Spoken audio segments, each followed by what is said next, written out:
Oh, say, can you see by the dawn's early light what so proudly we hailed at the twilight's last gleaming, whose broad stripes and bright stars through the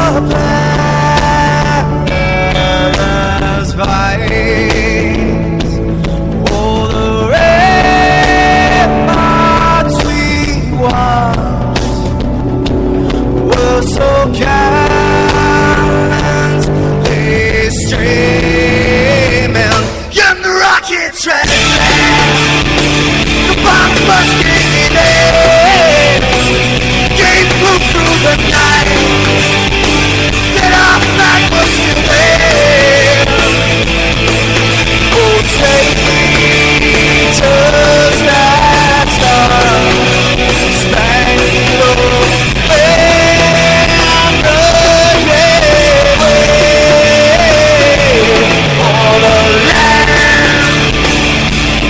under the frame, you're the home of the brave.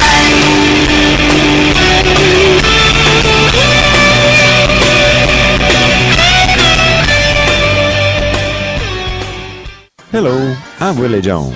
Have you had a run-in with the local law enforcement? Last weekend, I found myself in the custody of the sheriff's department. I wasn't ready for it either. As a matter of fact, I was becoming popular a lot faster than I wanted, and my cellmates started calling me Sugar Britches. I didn't know what to do.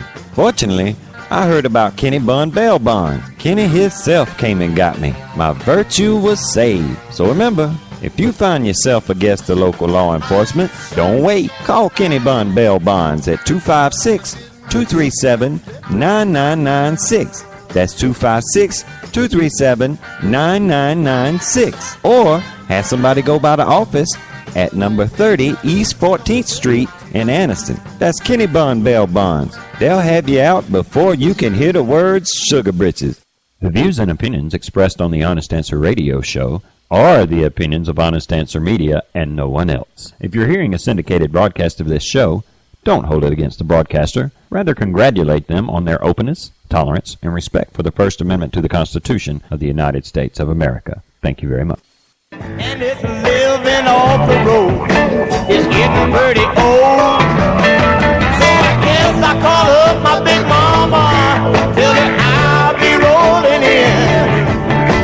But you know deep down, I'm kinda tempted to go see my Bessie again. Going up on Cripple Creek, and she sends me if I sprang a leak. But she mends me, I don't have to speak, cause she defends me a drunkard's dream if I ever did see one.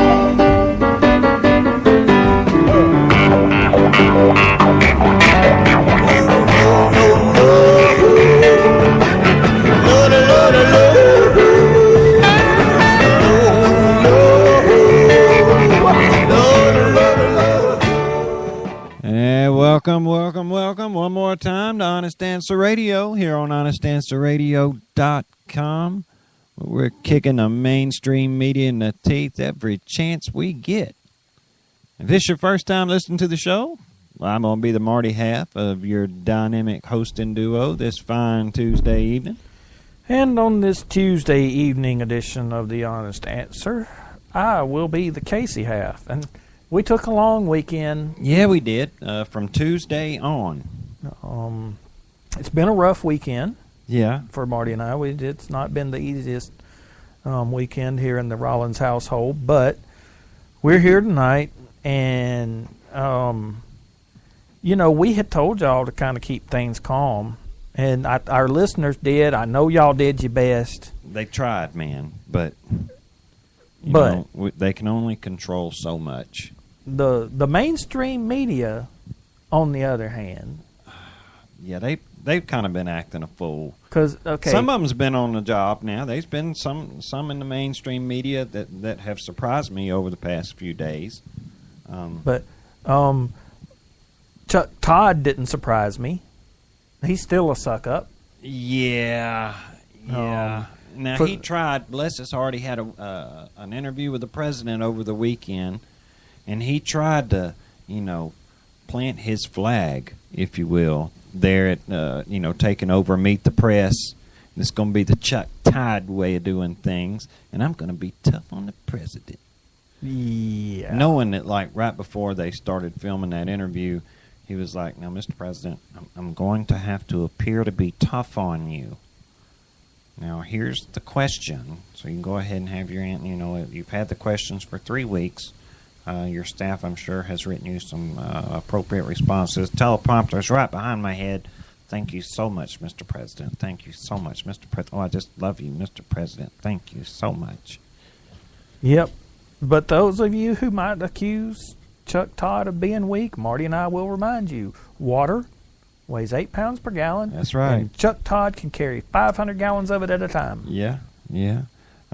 Also, over the weekend, new, quote-unquote, new video footage of former Baltimore Raven Ray Rice smacking his then-girlfriend, Janae, in the elevator. The NFL commissioner said, "Oh, okay, now we got new video, so I can dish out new punishment." Indefinitely suspended Ray Rice from the NFL, and the Baltimore Ravens canned his contract, and he is now a free agent. But he can't sign anywhere because he's indefinitely suspended. And been all kind of, Casey, they just be so mad. Well, and there's been way too much talk about it. Yeah. On the news. I mean, first off, neither Marty nor I have any tolerance for violence against women. Let's go ahead and get that right out there. But at the same time, we don't suffer fools either. And she married him. She did, and the NFL, they knew Ray Rice. And they knew about this video. I don't care what they say. So all this false, or not false, but all this, hyped up shock and awe about this situation. I'm sorry, it's manufactured outrage. And you know what? The girl in question here took to social media today and more or less told the media, "Y'all leave Ray alone. Y'all leave my man alone. I married him. This is a private family matter. And y'all just leave us alone. Because now y'all done took the money and everything else that made this league,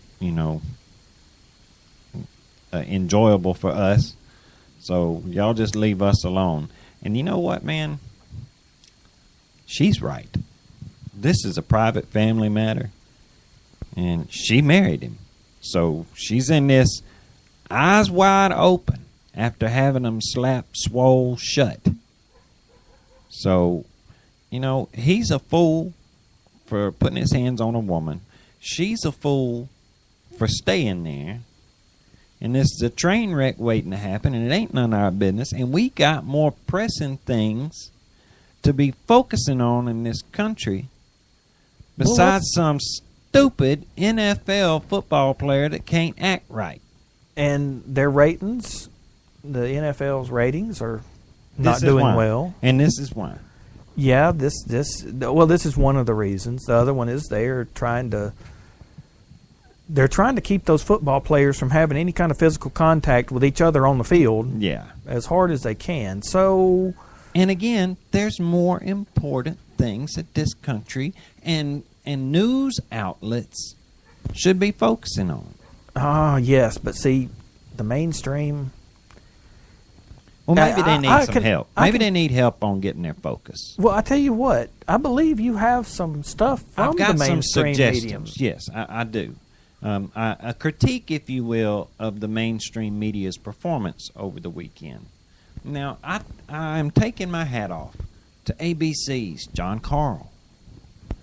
He's, this past year, as a matter of fact, John suddenly Carl discovered that he had a pair? Yeah, it's odd, but after the president won his re-election, which was their goal to begin with, and he's a lame duck, now they're really putting the boots to him, being tough on him. Major Garrett over there at CNN, formerly Fox News, he's right up in there on Josh Earnest, not letting up. Ed Henry over there at Fox. I almost felt a little sorry for Josh Earnest. No, I don't. No, not at all. Not even a little bit. No, matter of fact, they need to get rougher with that condescending. I just have to break off into my Sunday school words. We'll be showing y'all a little bit of Josh Earnest at his finest. I'll tell you what. Let's get the mainstream press back on focus, y'all. Let's help get these guys on point, so that they can remember that there are more important things than entertainment news. Ultimately, I know people don't want to believe this, man, but football is really just entertainment.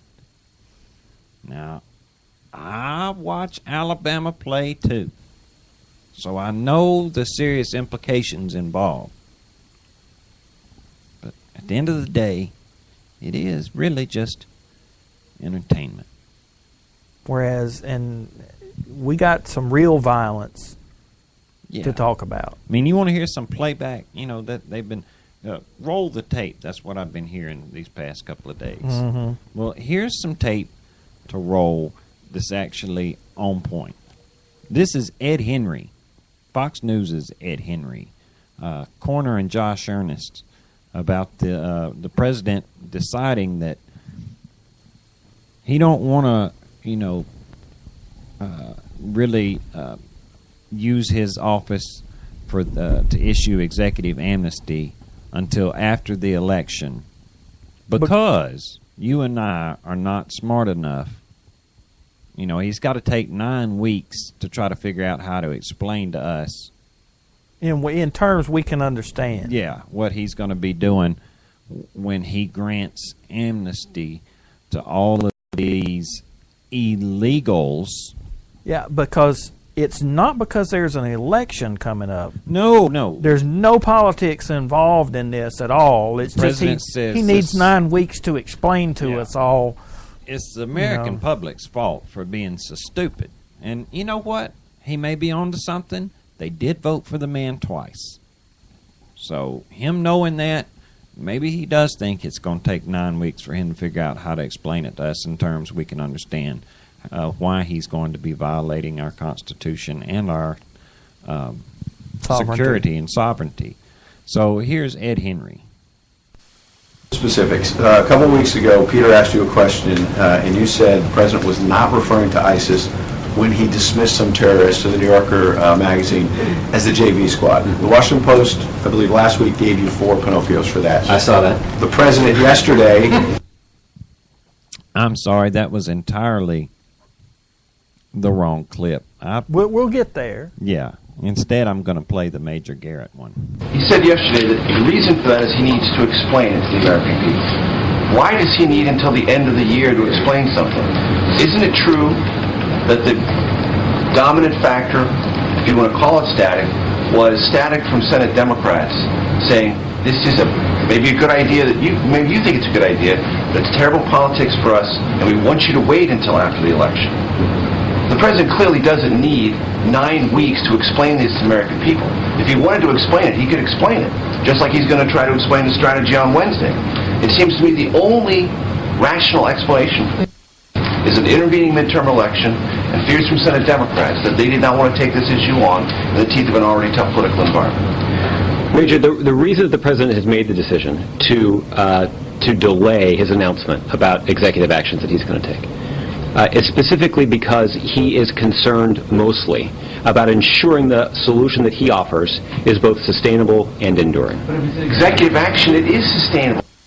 What Major Garrett was saying there was that if he takes executive action, it will be sustainable action, at least up until he's no longer in office, at which time it would revert back to what it was prior to that.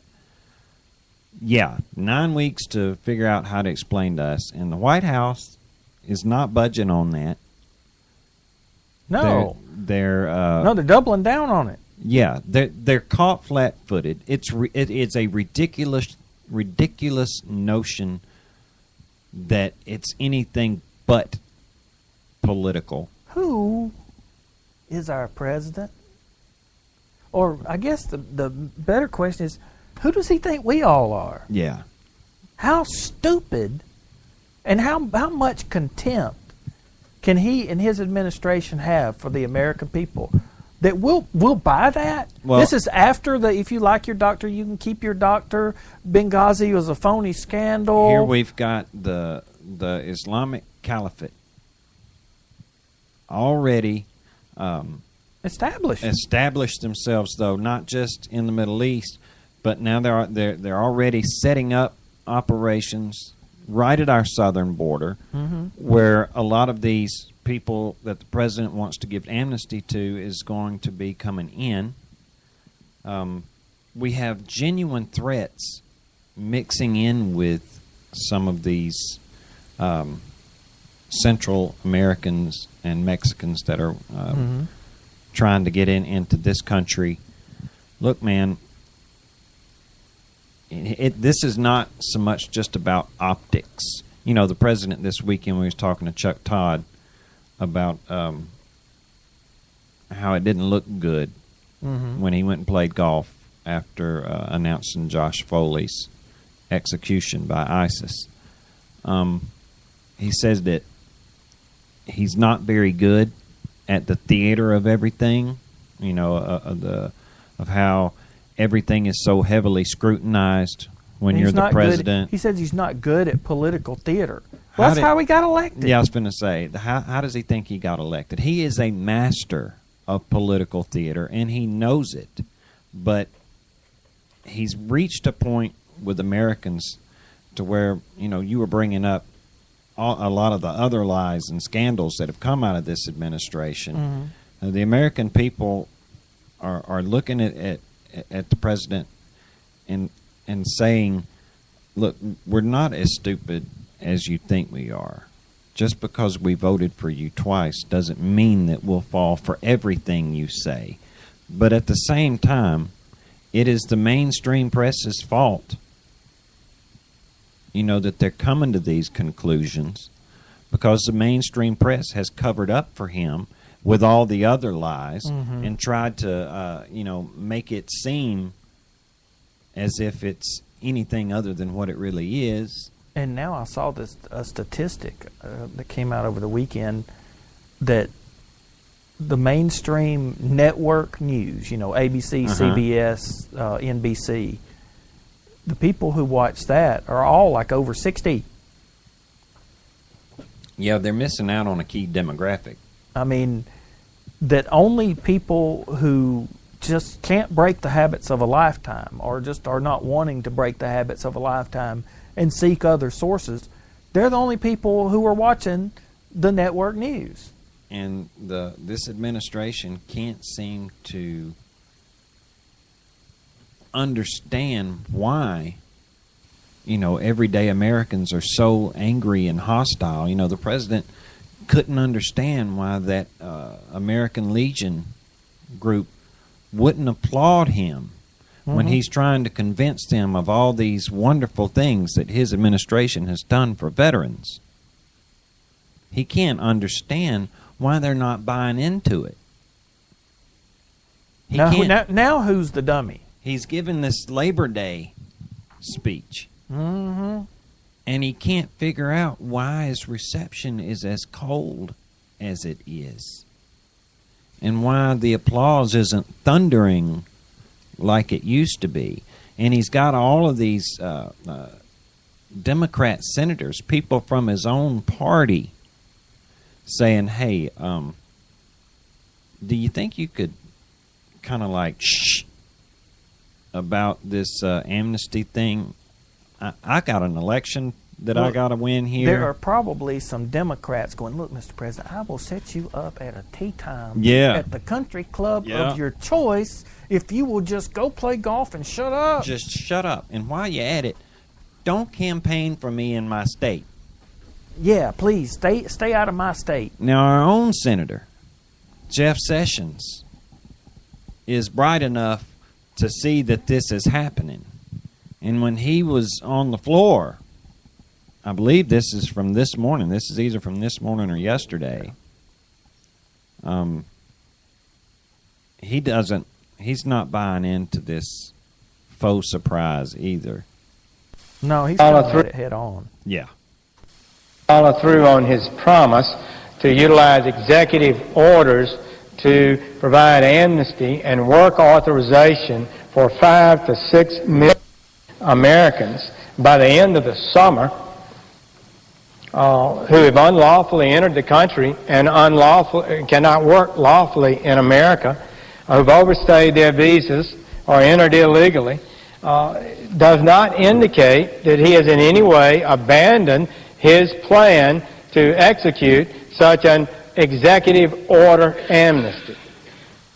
The President indeed directly said he understands that the American people oppose what he's doing, this authorization to work and creating a legal status by executive order. The American people oppose it 2-1 plus. So he's going to back off, he said. And is he going to back off and honor the wishes of the American people? No, not at all. This is the point the American people need to understand. The President now is brazenly reaffirming in even clearer language that he will carry out his amnesty plan, but only after the election in November. This is an attempt to protect his Democratic Senate candidates.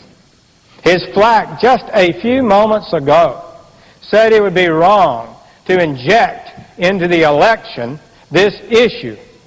What I would say this to Mr. Flack at the White House, who's paid his salary paid by the American people. American people have one chance to have their voice heard. The President is talking about unilateral, illegal action, contrary to American law, to legalize as many as 5 to 6 million people, and we shouldn't inject it into the election. And the Democratic senators and other senators who would oppose, who fail to object to that, they should be not being criticized for allowing it to occur. Is that what we've gotten to in a democracy? That the President can make this decision?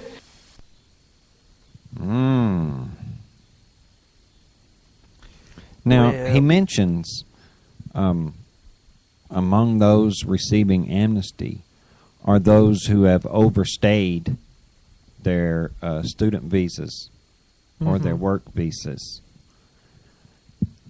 How close an eye do you think our domestic intelligence services are keeping on these students, if you will, that have overstayed? They don't even know who some of them are or where they are. So. Yeah. How good of an eye do you think they're keeping on it? I mean, really. How much? Look, our FBI, they are a formidable group of people, all right? Their expertise is sought worldwide. Why? Because they're really good at what they do. But there's only so much our FBI can do. Number one, we've only got so many FBI agents, period. Yeah.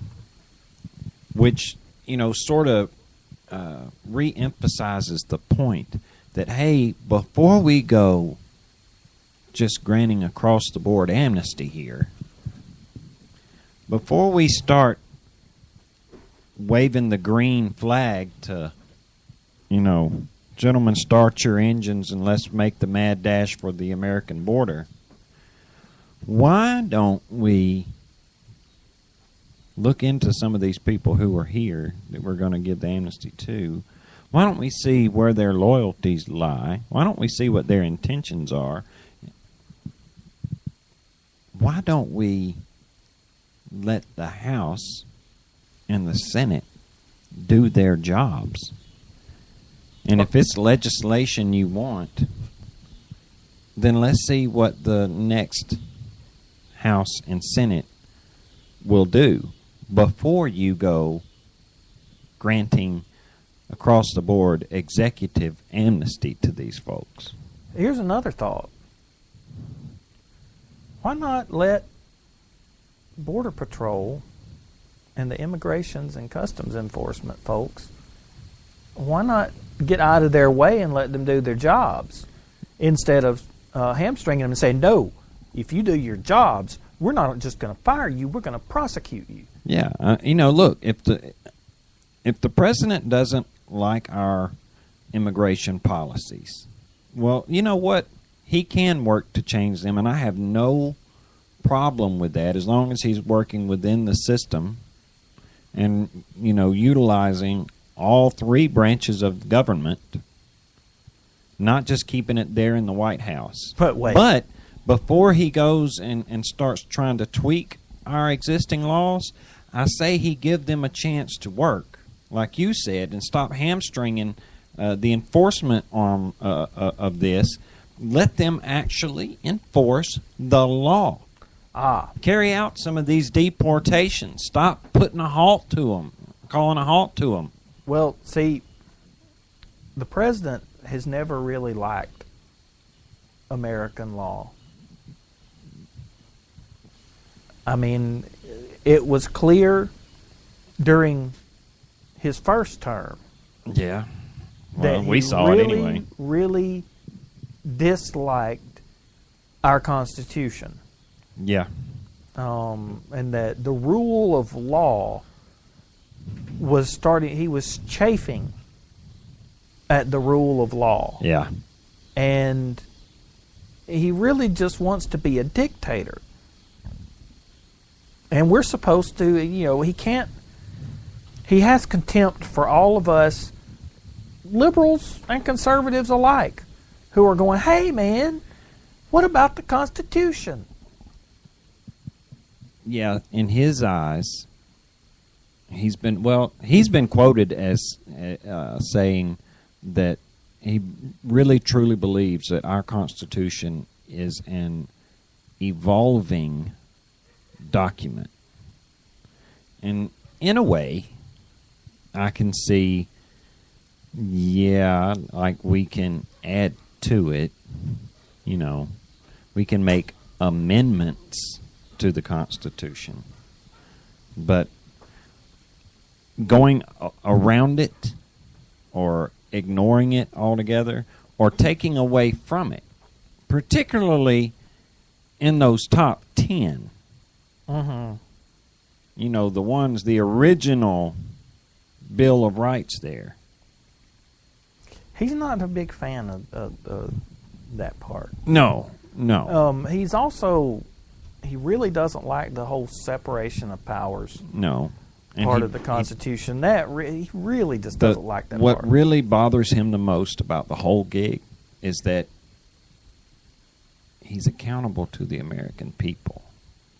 See, that's the part that bothers him the most, is that we as the American people feel like we are entitled to some answers. Now, he has gone through great pains and to establish an entitlement culture. Well, some of us feel entitled to the truth, answers to our questions. He doesn't like that notion, not one little bit, because he really doesn't believe that as president, he should should owe us any explanation for anything he's done ever in his life. But out of the goodness of his heart, he's going to give us a 9-week explanation. Well, he's out of the goodness of his heart, he's going to take 9 weeks to try to put it in language that we'll understand. In flyover country. Yeah. because, as it is, we're already halfway terrorists just geographically. We're in flyover country. We use words like Constitution and honor and truth. But while we're still on this subject of amnesty, I saw last night that a Mexican drug cartel, just barely shy of the border, just released their own beheading video over the weekend, where they beheaded 4 women. Women? Yeah. To make the point to the U.S. government that they're serious players in the, great. So our weakness in the Middle East is now biting us at our southern border. Well, it seems like the Mexican drug cartels took it as an insult that we were more afraid of Islamic beheaders than we are of drug cartels. Yeah, so they wanted to send a warning to the U.S. government. I'm glad that you brought that one up, because that actually does kind of segue us into our next topic. The president is going to speak to us tonight. Well, not to me, because I ain't going to listen to the lies, but... Okay. But he is speaking to the American people tonight, and he's letting us know that he's going to be meeting with Congress tomorrow. And they're going to try to, come to some sort of conclusions about how the president is going to deal with people who commit these kinds of acts, be they Islamists or cartelists. The president is going before Congress to, I think really what he's doing is he's going and going to let them know, I'm going to continue these bombing runs in Iraq and Syria, taking combat troops off the table, period. That's not going to be an option. And I can do all of these things myself. I don't need you guys, but I'm doing you the courtesy of letting you know that I'm going to be acting on my own. And I've got my own people to advise me, and I don't need y'all getting in my way. And by the way, these are some of the people that's going to advise him. These are probably some of the same folks who are giving him such good advice when our consulate was being overrun in Libya in September 11th. They are some of those same people. Now, who knows? He may go to Congress and drop it in their lap. Last year when he was bringing up what actions he was going to take against the Assad regime, he didn't want to do anything.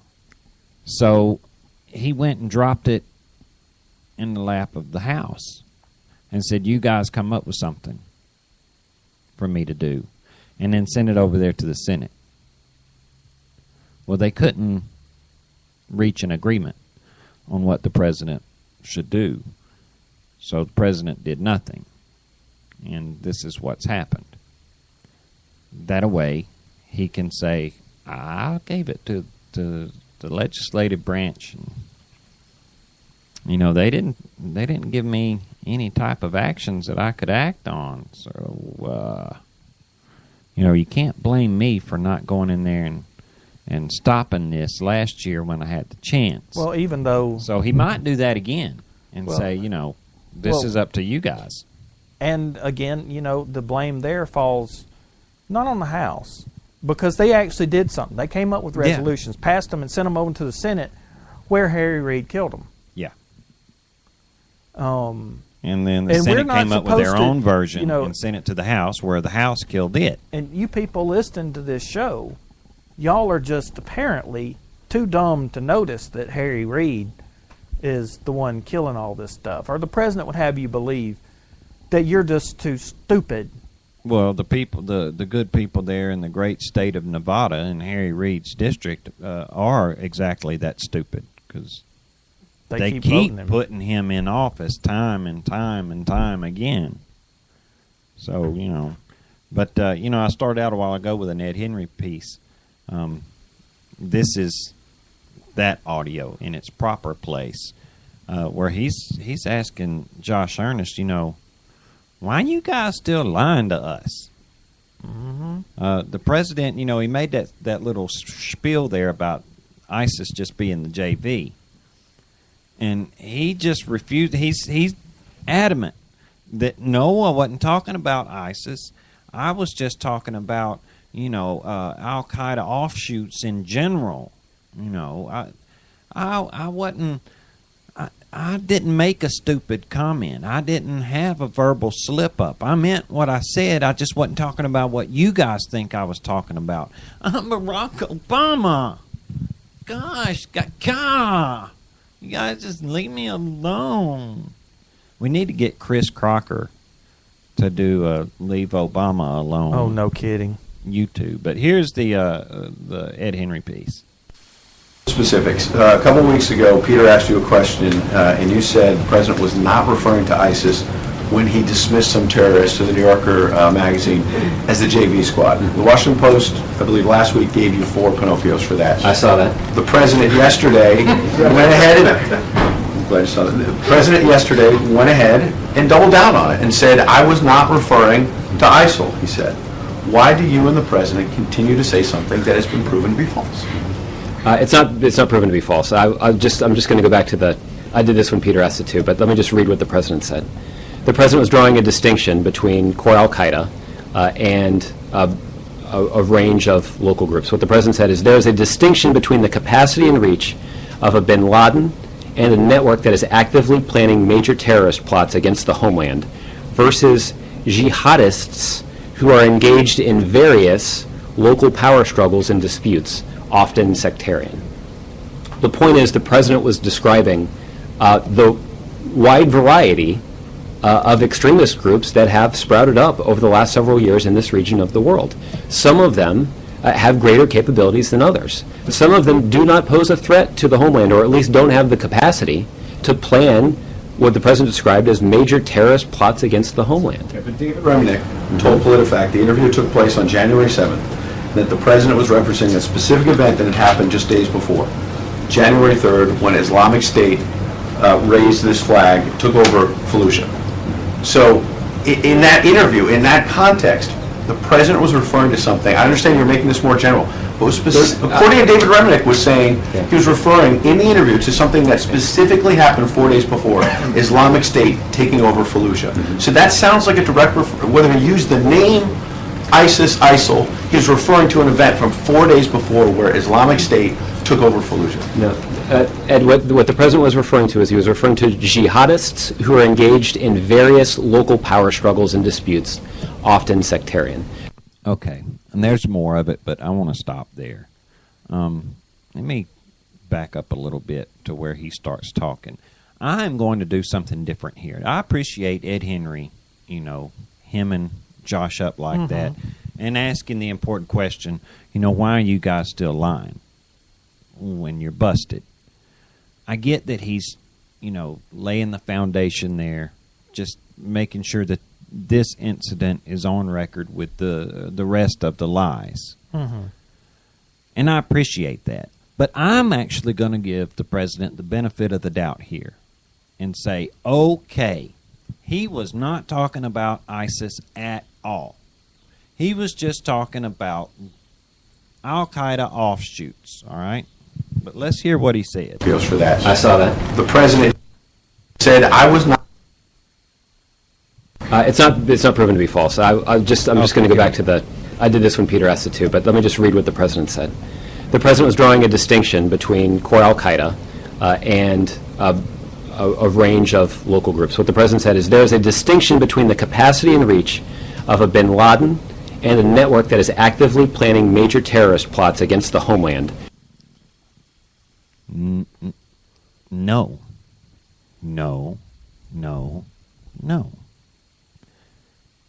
Apparently, these little local, oft sectarian groups can merge together and form an entire Islamic state.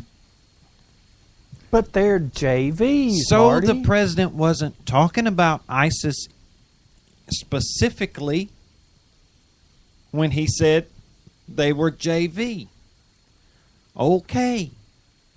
He was talking about all those other little local groups there. He was talking about just some little offshoots from Al-Qaeda, not core Al-Qaeda. My point is, no, you don't have to draw a distinction between a bin Laden type and some of these little offshoots. They're not different. They're very much the same thing. What the president did, instead of having a verbal slip-up, he was just flat out wrong in his assumption that you don't have to take these little guys seriously because they could never be a threat to us. This is a problem, and I believe you'll probably have some audio to back this up from the lamestream media to back up my statement here. This is a problem not just with the Obama administration, but with all of his progressive liberal apologists as well. Well, is that they fail to take seriously people who say we are going to kill Americans on American soil. Well, because these little offshoots and often sectarian groups, they all say we're going to kill Americans on American soil. Mm-hmm. And the president and his advisors and all of his little apologists in the progressive and lamestream media just absolutely keep coming to us. I mean, remember, I think you've got a piece from 2011 in there where they were saying that I got it queued up. Well, let's hear that. Well, I'll tell you who this is. This is not just anybody. This is John Brennan, the head of the CIA. Mm-hmm. This is the president's chief of counterterrorism for the homeland. Okay? Mm-hmm. This is the man that advises the president. You want to know where he's getting his ideas about the importance of these people. This is John Brennan from July 2011. He's at Johns Hopkins School of International something. Our strategy is also shaped by a deeper understanding of al-Qaeda's goals, strategy, and tactics that we have gained over the last decade. I'm not talking about al-Qaeda's grandiose vision of global domination through a violent Islamic caliphate. That vision is absurd, and we are not going to organize our counterterrorism policies against a feckless delusion that is never going to happen. Yeah, I'm sorry about the music there, but that's part of the clip. What you take away from that is that as far back as 2011, they were underestimating. Brennan was trying to make the point that these little guys are so minuscule that we're not even going to give them the benefit of the doubt that they can accomplish anything. We're not even going to concentrate on them at all, because the very idea of an Islamic caliphate, that's just part of a grandiose vision that they have that it'll never happen. In 2011, the very idea that these little offshoots could get together to form something like a caliphate, come on. They practically laughed Lynn Beck out of the business. Well, they certainly tried to anyway.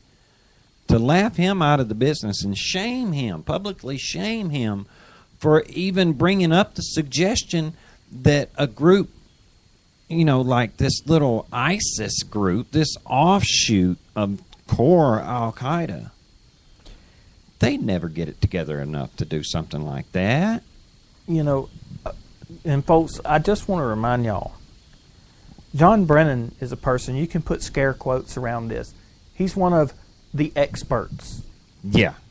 Okay. Yeah. Now, the thing is there were other experts, which even Glenn Beck wasn't one. But see, Glenn Beck was getting his information from former CIA agents like Buck Sexton. Yeah. You know, people who have lived and worked in the region. And, you know, who really actually understood the mindset of those core Al-Qaeda offshoots. Yeah. You know, and we're saying, you know, look, maybe we're focusing a little too hard on this core Al-Qaeda in Afghanistan, and maybe we're not really focusing too well on what's going on in Egypt and Jordan and Syria and Iraq. You know, there were people out there who were who knew, you know, other real experts who were saying, look, these guys want the caliphate. They want to bring back and they're getting the group together to do that very thing. They want to have Saladin reincarnated. Yep. Yeah. You know, they want, you know, the people who fought against the Christian Crusades during the Middle Ages. They want that caliphate back. And they don't just want it in the Middle East. But they want the world under a caliphate. Now, see, Marty and I are the kind of people that if we had a neighbor who said, I'm going to kill you and your family, Marty and I are the kind of people who, if we heard somebody say that, we would take them at their word and take appropriate action, whether it be calling the law or going ahead and loading up our shotguns. You know, and say, well, this guy says, I'm going to kill you. We have to take that threat seriously. Every time. Well, Brennan, Obama, Valerie Jarrett, all these other people that are advising the president, Josh Earnest, all these other advisors and mouthpieces, when somebody says, we're going to kill Americans and we're going to kill Americans on American soil, they don't mean it. There's no way that could happen. You now, know, look, if this group down here in Ciudad Juarez,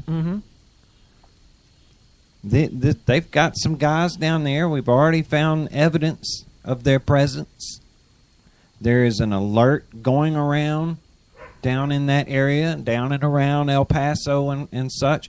Fort Bliss has been put on high alert.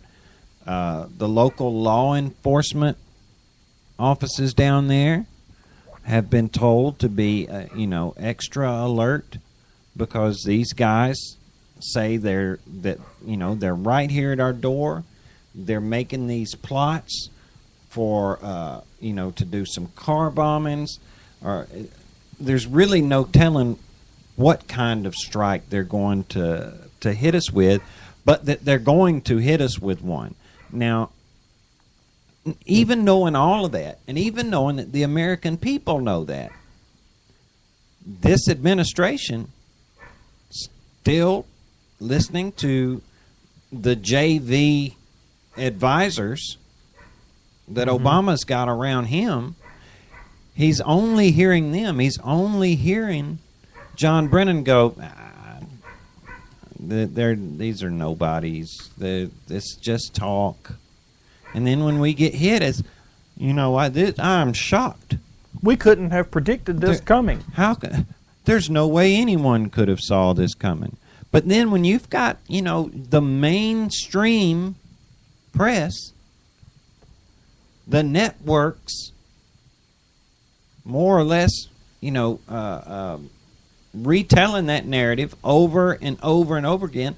Listen at Toure. Listen at how he frames this question. Tom Sanderson, co-director of the Transnational Threats at the Center for Strategic and International Studies. Tom, welcome to you. ISIS has not completed a major international terror attack ever.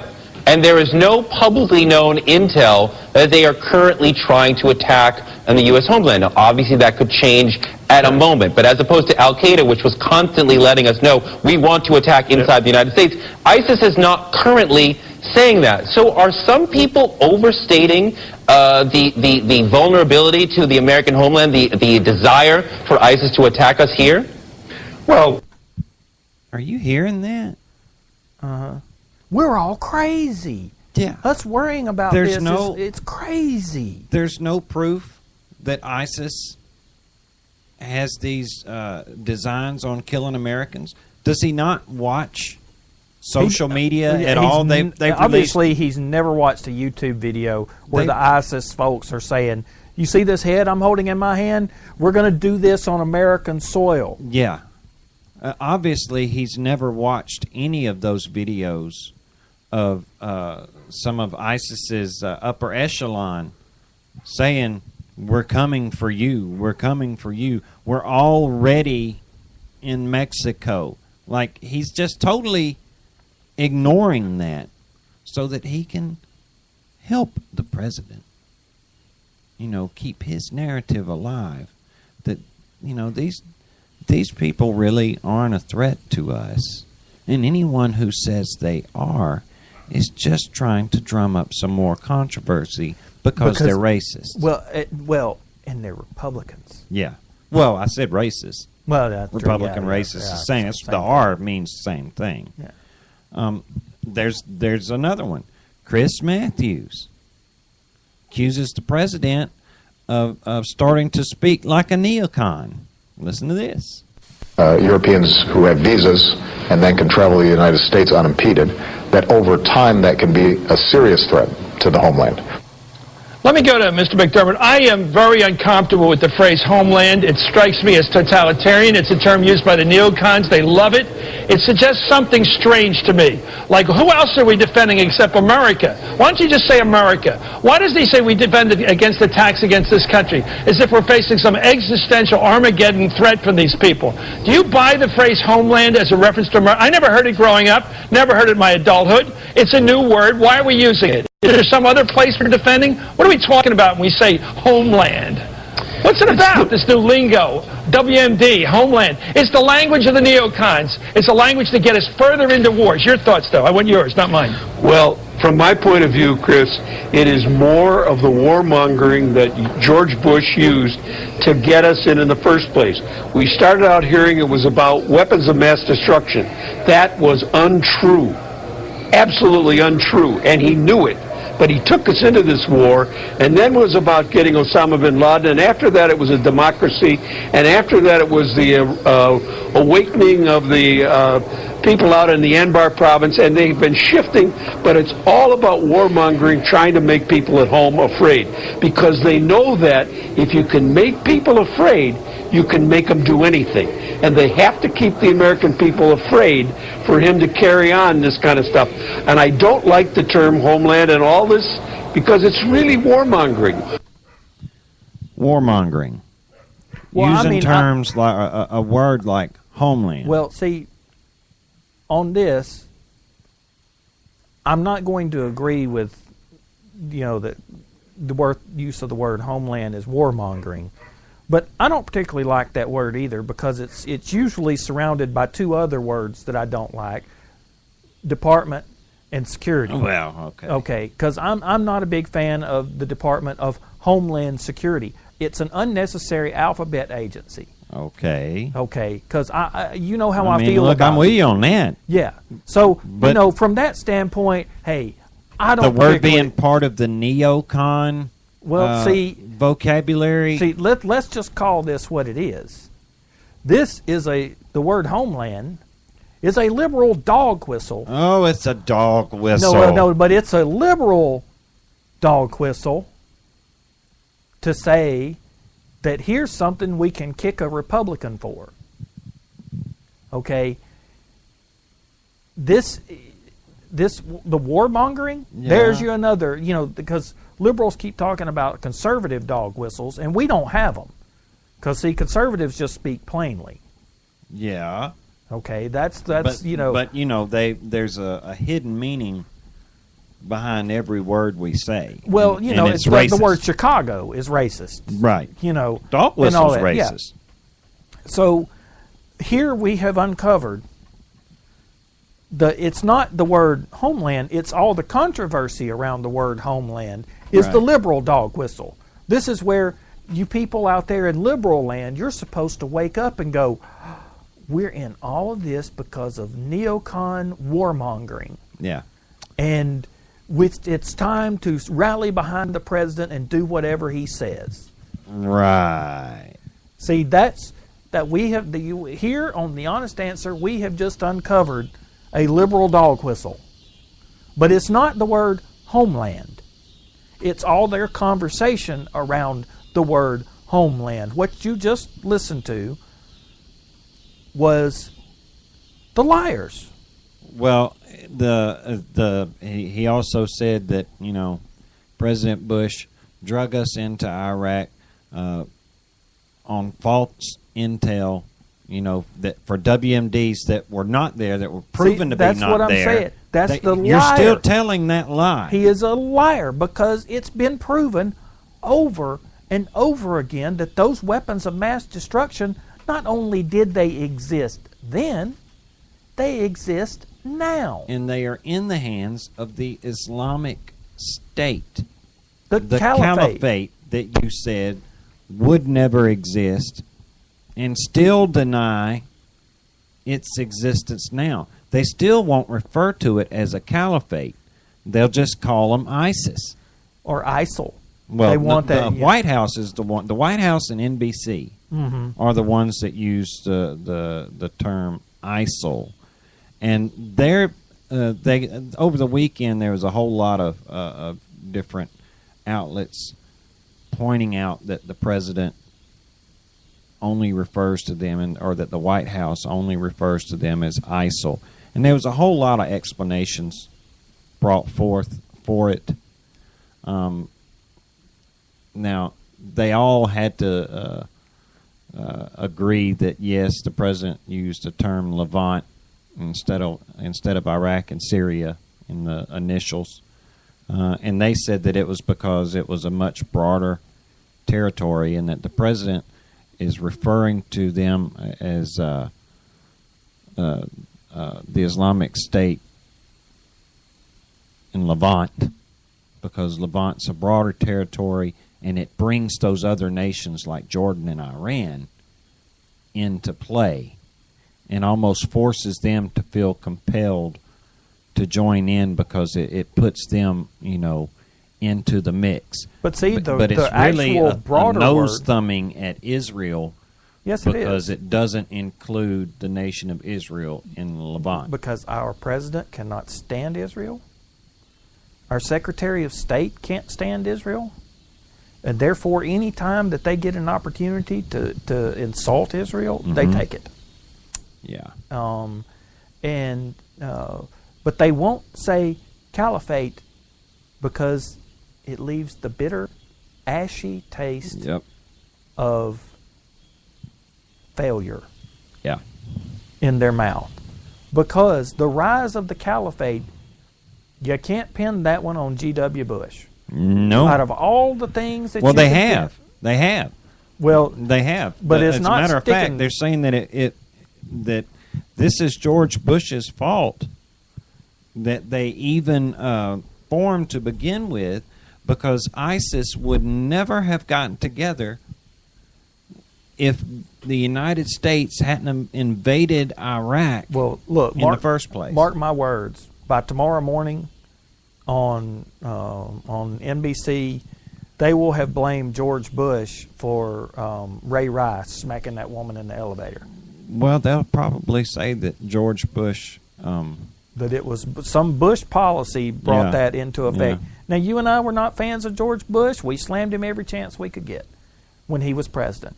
I think he's a progressive. But he's not president anymore. He's a progressive light, but I'll take him back in a heartbeat over these guys. Well, yeah. George Bush was at least intelligent enough to surround himself with intelligent people. And people with experience. The varsity. He didn't surround himself with the JV. Maybe that's why that's all the president sees is the JV, is because that's all that he's got around him. Well, hey man, he's got Marie Harf and Valerie Jarrett and Jen Psaki and John Kerry and all that nuance, hard to see past. You know whose fault? You know who they won't be able to blame for this, though? They won't be able to blame God for none of this. Because ain't none of this God's fault. No, it's not God's fault. But you know what? God's the only thing that's going to get us all out of this mess. That's the one. The fault's not going to lie with God, but the cure does. Well, if we want to solve these problems, and I mean, man, I was talking to you earlier today about it. I hate to look at the Drudge Report these days because it's headline after headline of doom and gloom. It's drudgery. Now, the thing is, it's the truth. Yeah. The world is in as bad a shape as the Drudge Report makes it out to be. We are in dire peril. And, you and I understand, and so do our most of our listeners, I think, that the world and our country are in such a big mess that human intervention is weak and not sufficient unto the day. And feckless. Feckless. That word's been getting kicked around a lot here lately. It's seeing a lot of sunshine, and I would like to use it appropriately. It's feckless. And, one of my friends on Facebook posted this a little poster today that said, if we find one single-celled organism in a planet outside of our solar system, scientists in the world will be going, there's life outside in the universe, outside of Earth. Mm-hmm. But in a mother's womb, it doesn't count as life. Ooh, ouch. Now that tells you right there, what's up is down, what's down is up, what's right is wrong, what's wrong is right. The world, our universe, is turned upside down. We had warning that this was going to happen. If for anyone who's ever opened the Bible. I mean, even in the Old Testament, in the Old Testament, these times. I was going to say, you don't even have to open the book of Revelation to find out. Ezekiel, Isaiah, and in the Daniel, in the New Testament, Matthew, Mark, Luke, and John, recording the words of Jesus. Talking about there will come a time when things will be turned upside down. And you will be hated for my name. Mother against daughter, father against son, brother against brother, nation against nation. And, we've lost some listeners because we do this at the end of every show, that we bring up the name of God, the Jehovah God. And we don't need to be mixing politics and religion. Well, that's how we got here. We're supposed to be mixing our religion with our politics. When we politics. stopped mixing politics and religion, it opened up this avenue that we find ourselves going down right now.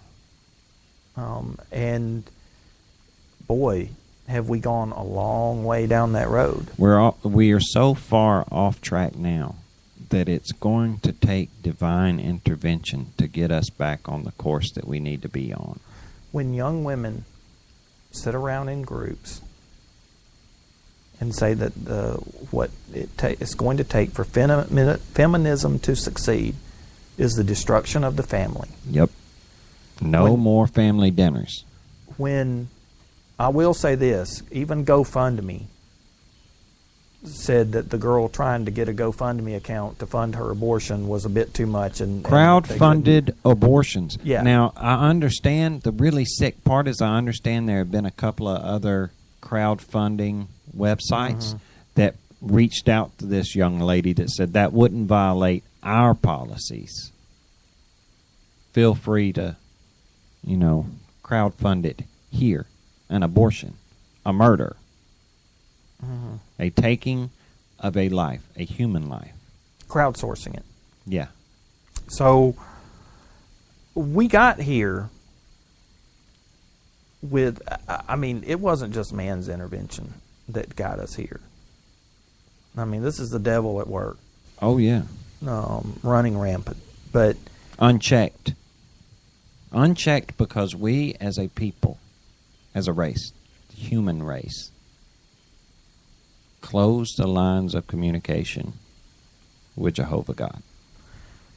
But, the thing is that can be turned around. Nineveh did it.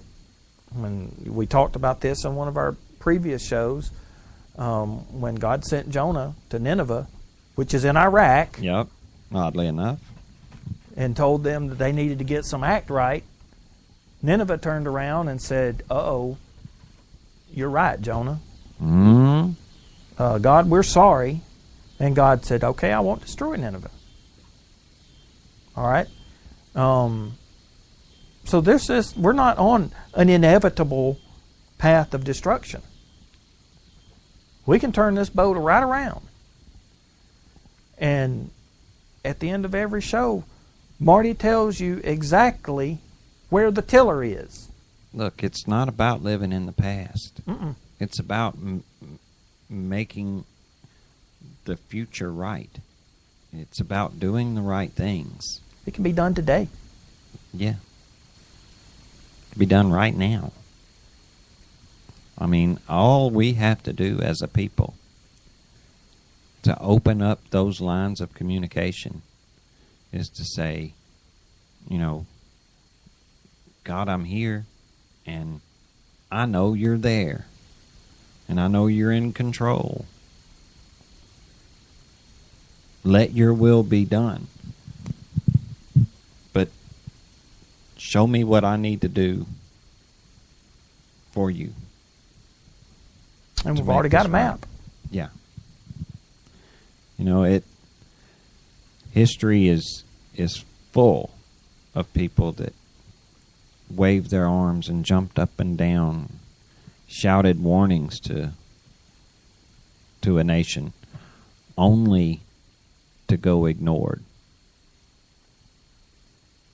It's also, got its moments where there's like the Jonah moment, where someone stood there waving their arms and said, warning, warning. All you got to do is talk to God, and maybe your destruction can be, halted.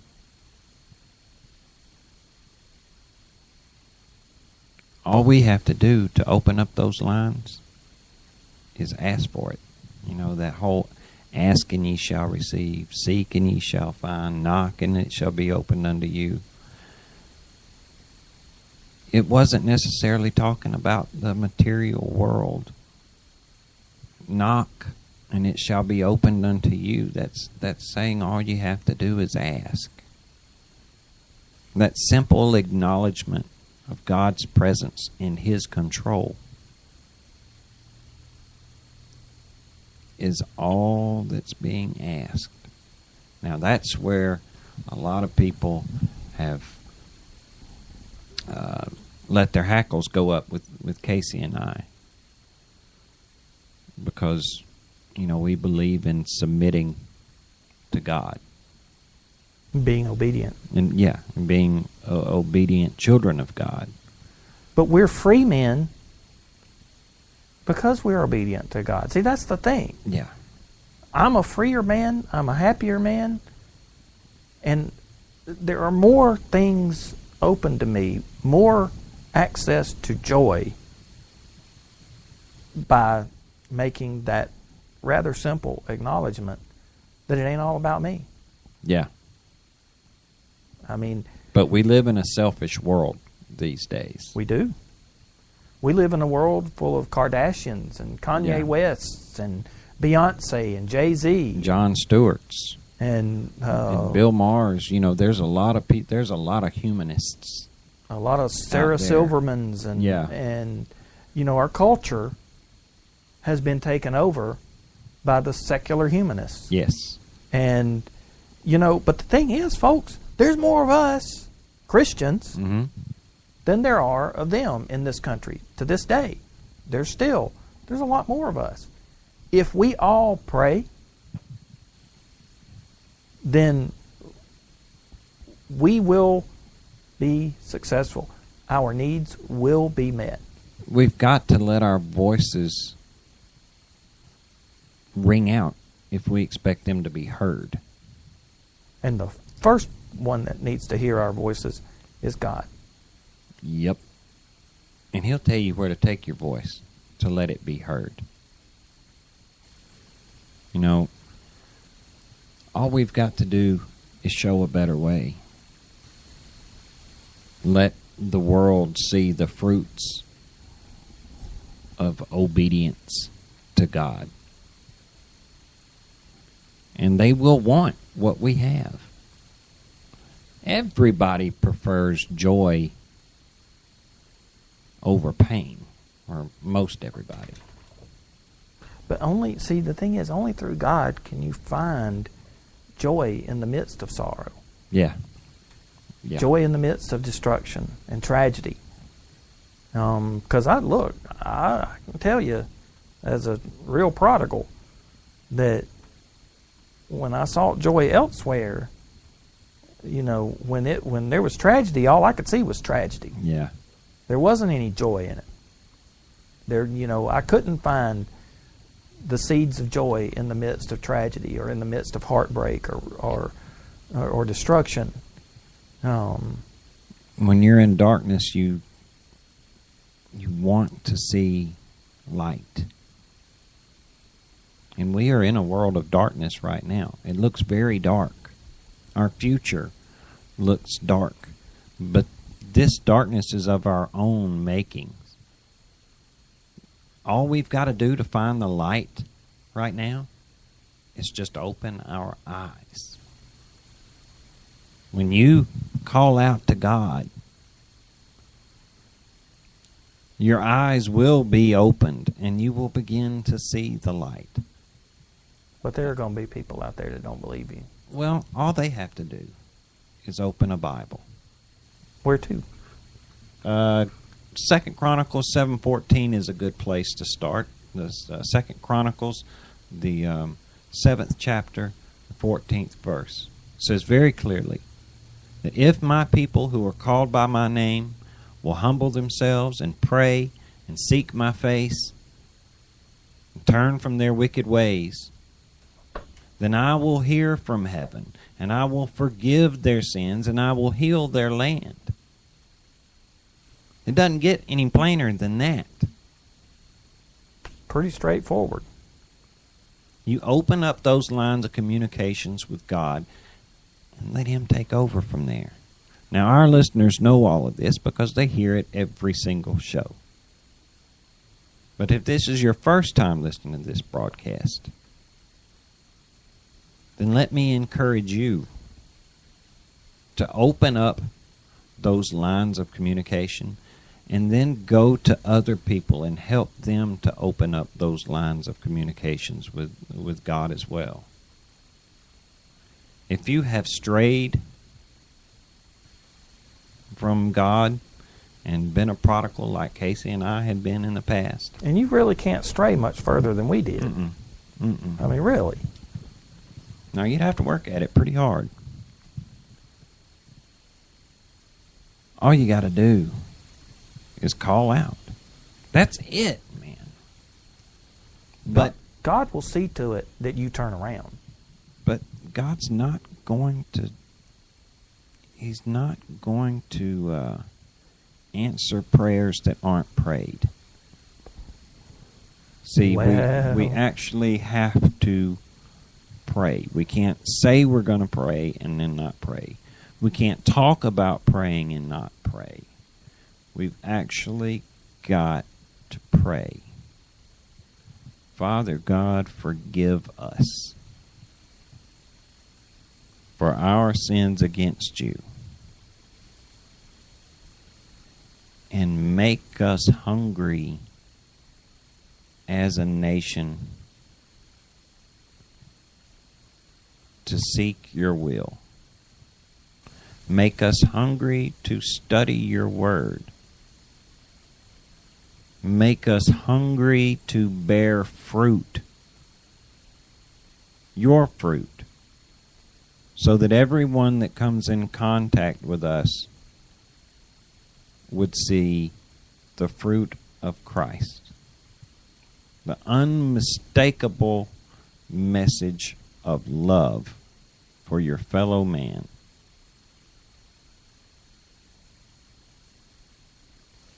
Let us as a nation seek only your will, and let our light shine for the rest of the world to see. If this is not the time for the prophecies of the Old Testament, then show us how to get back on the right track. If we can lengthen our days at all, show us the way.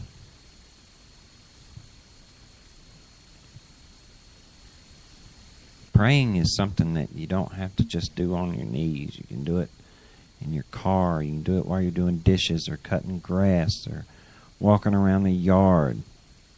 You can do it while you're sitting in front of the computer,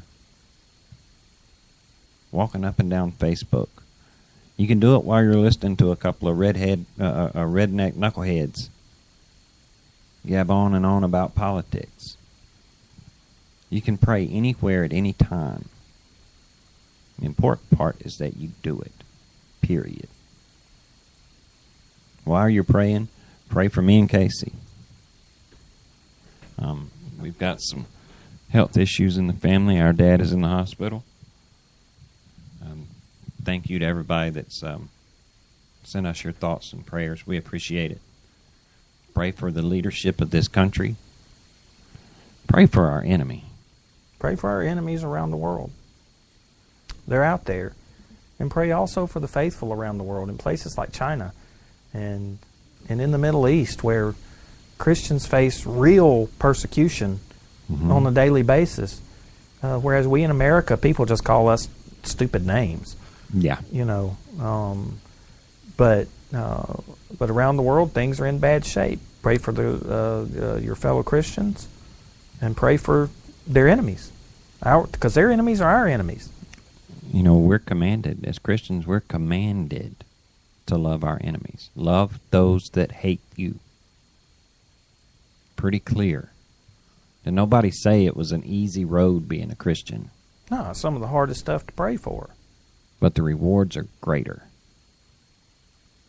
You know, this is high risk, high rewards territory. The people that Jesus asked to follow him, those 12,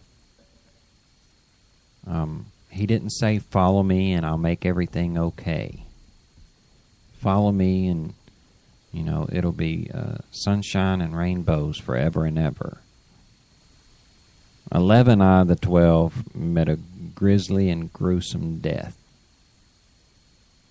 But there's no victories without fighting. And we are in a fight right now against a real, genuine, existential evil. The real deal, evil. There are people out there that don't want to call it by its proper name, but we're not scared to. No, it is evil. And as a matter of fact, none of the folks, if you don't believe us, go talk to somebody in the military who's actually been to Iraq and Afghanistan. They'll tell you they've seen the face of evil. Yeah. You don't have to take our word for it. Please don't. No, never take our word for anything. Check up on us. But if you don't think evil exists, you talk to some people that have been serving our country wearing the uniform. They'll tell you real fast, oh, evil is out there, and it's here. Watch the replay of the 2012 Democrat convention. Where people booed God. Where they booed God, yeah. Applauded abortion, booed God. All right, man. This is Tuesday, which means we will be back again on Thursday. Lord willing and the creek don't rise. That's right. Until then, you guys just keep your heads down, love each other, be good to each other. And we'll see y'all on Thursday. And we'll be praying for y'all. Y'all be praying for us. Good night, y'all. Good night. Well,